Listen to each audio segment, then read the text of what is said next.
And this is the second video from Act 5. We're in Act 5. At this point, we're now in Scene 4.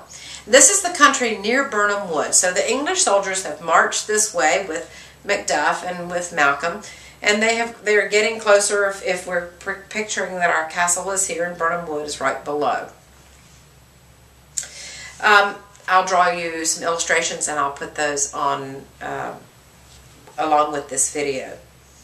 So we see in this country, these are all our soldier people. You see Malcolm and Old Seward and his son, Macduff, Monteith, Caithness, a whole list of them. The nobleman's there. Malcolm, who is their leader, they're taking him back to make him king. So he has a position of leadership and authority.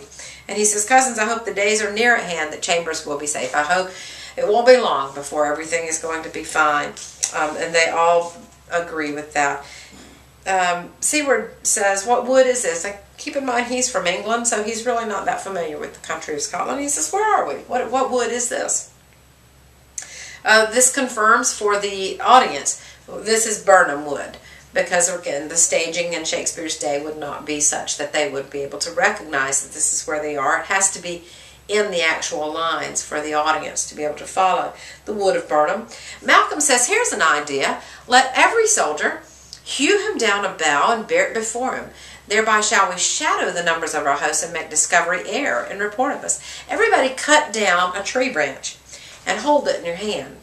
And that way we can march up the hill and we'll be disguised and they won't be able to see how many we are actually in us.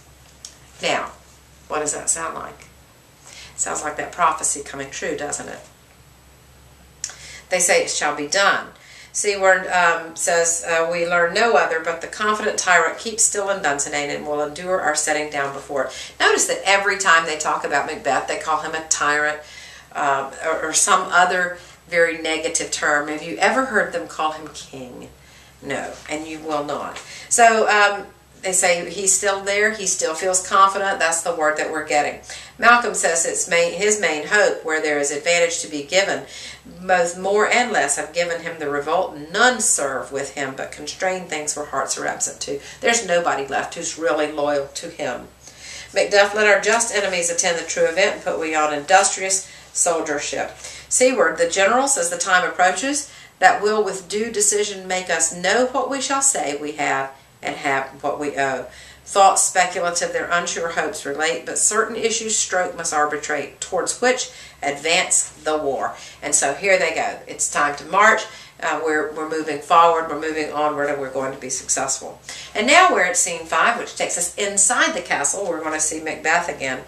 Macbeth says, hang out the banners on the outward walls. The cry is still, they come. Our castle's strength will laugh a siege to scorn. So we're in a stronghold here, and they cannot get through. I'm not worried. Here, let them lie till famine and the ague eat them up. So they'll be out there till they die a natural death, but they're not getting in. Were they not forced with those that should be ours, we might have met them dareful, beard to beard, and beat them backward home. Then there's all of a sudden a scream. A woman's cry is heard. And he says, what is that noise? Satan says, this is the cry of women. And Macbeth says, I've almost forgot the taste of fears. I've almost forgotten what it's like. He's been so bold and so confident that he says, I almost forgot what it's like to be afraid. But that startled me. He said, the time has been, my senses would have cooled to hear a night shriek, and my fell of hair would at dismal treatise rouse and stir my life. I would get like the hair raising up on the back of my neck. Strange that doesn't bother me anymore. He says, I have supped full with horrors, and he has. Direness familiar to my slaughterous thoughts cannot once start me. I have sunken so deeply into this horrible side of life that none of that bothers me anymore. And this is something that happens when you get deeper and deeper and deeper in the dark side, that your sensitivities to those things are lessened so that they don't bother you, and that's a dangerous thing. Seton comes back in, and Macbeth says, what was that cry? And he has the news. The queen, my lord, is dead. Now this is a very famous speech, and in days past I would have had you memorize this speech. But he says she should have died hereafter. There would have been time for such a word. I don't have time to deal with the death of my wife right now. Wow. He says, tomorrow and tomorrow and tomorrow creeps in this petty pace from day to day to the last syllable of recorded time, and all our yesterdays have lighted ways to dusty death. Out, out, brief candle, life's but a walking shadow, a poor player that struts and frets his hour upon the stage and then is heard no more. It is a tale told by an idiot, full of sound and fury, signifying nothing. So this speech is, Macbeth is saying very clearly, a very depressing end of life. Day after day after day, this petty pace of daily life is creeping until the very, very end. And all of the past have just lighted the way to this dusty death, the end.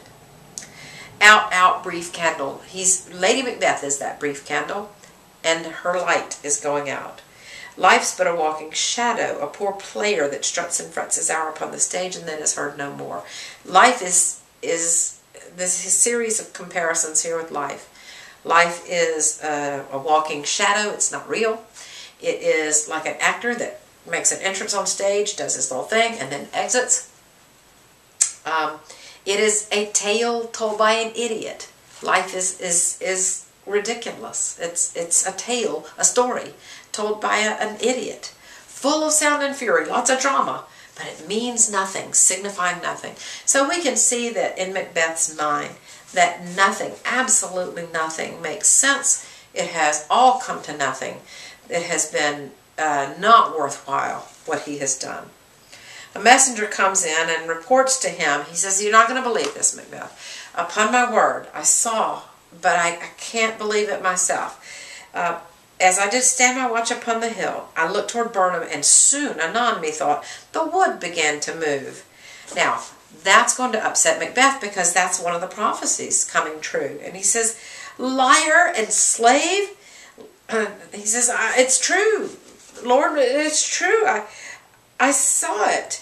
And Macbeth says, "If thou speakest false, upon the next tree shalt thou hang alive, till famine cling thee." If you're telling me a lie, I'm going to hang you, and you'll be hanging there dead until you are skin and bone, or to your bones.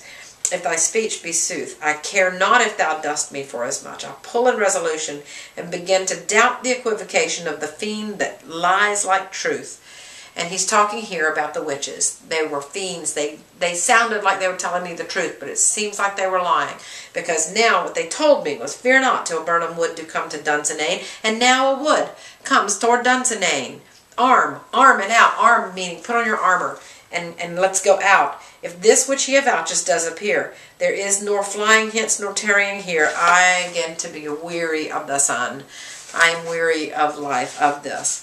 And with the estate of the world we're now undone. Ring the alarm bell, blow wind, come rack, at least we'll die with harness on our back." So it seems like they're moving more towards battle. He's still ready to go. He's still confident in fighting, but it sort of upset him and has rattled him that this first prophecy is coming true.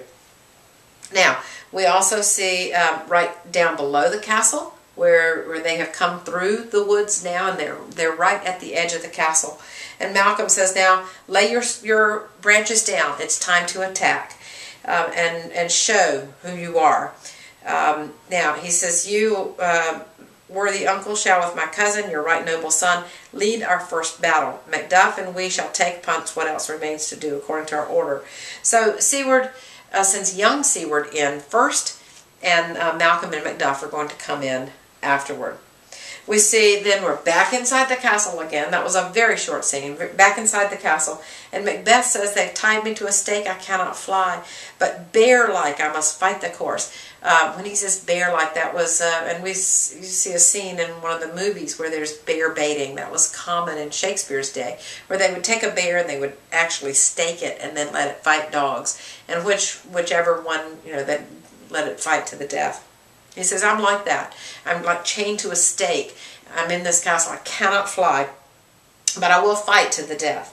And he says, what's he that's not born of woman? Such a one I am to fear, or none.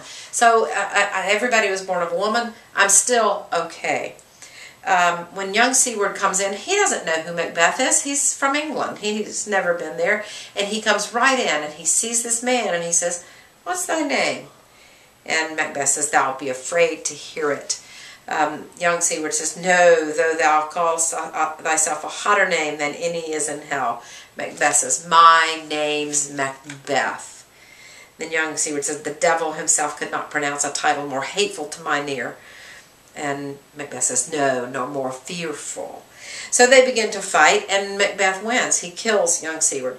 And this gives Macbeth this extra boost of confidence, because he realizes he is not going to die. He is going to be the victor, and he says, thou wast born of woman, but swords I smile at, weapons laugh to scorn, brandished by any man that's of woman born. So I'm going to win this. Macduff comes in, and Macbeth says, that way the noise is, tyrant, or Macduff says, tyrant, show thy face, turn around and face me. If thou beest slain, and with no stroke of mine, my wife and children's ghost will haunt me still. If I don't kill you now, their ghost will haunt me. I've got to revenge their deaths. He says, Macbeth, or else my sword with an unbattered edge I sheath again undeeded. I'll put my sword away if I don't kill you. There thou shouldst be. By this great clatter, one of the greatest notes seemed brooded. Let me find him, fortune, and more I beg not. Malcolm and old Seward comes in, and they say, where are we going? This way, my lord, the castle's gently rendered. The tyrant's people on both sides do fight. The noble thanes do bravely in the war. So Macduff and Seward are anxious to find Macbeth, and they're calling for Macbeth. Macbeth, of course, has exited right prior to that, but their time is coming, and that's the end of scene 7 as they enter the castle.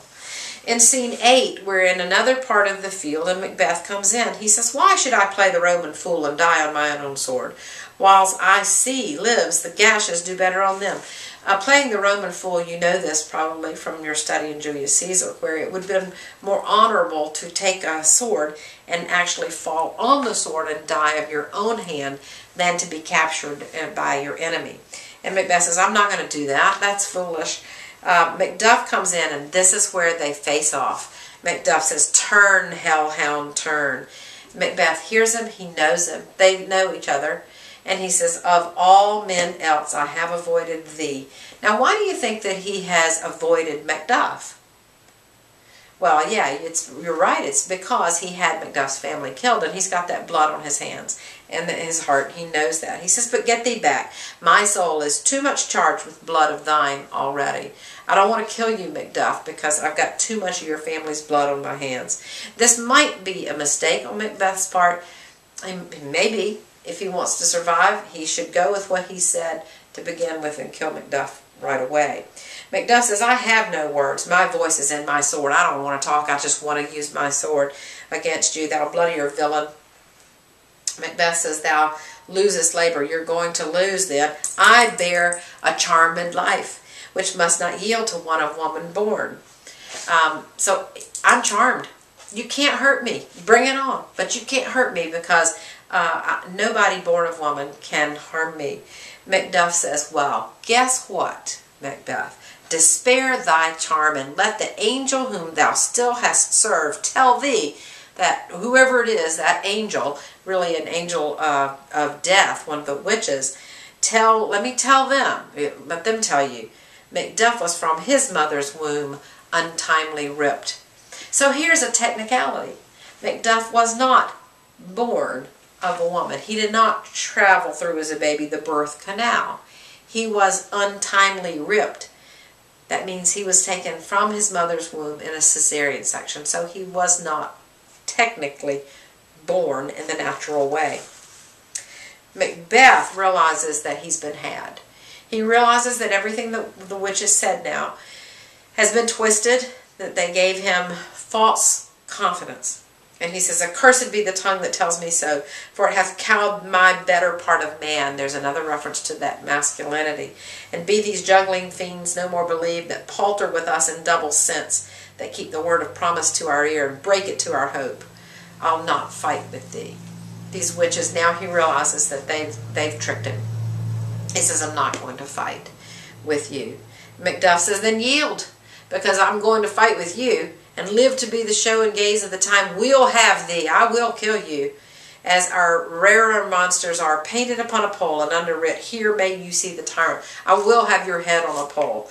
And that's the end. Macbeth says, I will not yield to kiss the ground before young Malcolm's feet. I will not go down easy, and I will not be a servant to Malcolm. He says, though Burnham wood be come to Dunsinane, and thou opposed, being of no woman born, yet I will try the last. Before my body I throw my warlock shield. Lay on, Macduff, and damned be him that cries, hold enough. So he's talking about the final prophecy, and the final one was just beware Macduff. Actually, it was the first one. They came true, not in the same order that the witches told them, but it is that beware Macduff. And he says, I still think I can take you. We insist on fighting. I told you I didn't want to fight, but I think I can take you anyway. So they exit fighting. Malcolm comes in, and he's saying, they're sort of updating on the battle, on everything is going. Macduff is missing, and your noble son.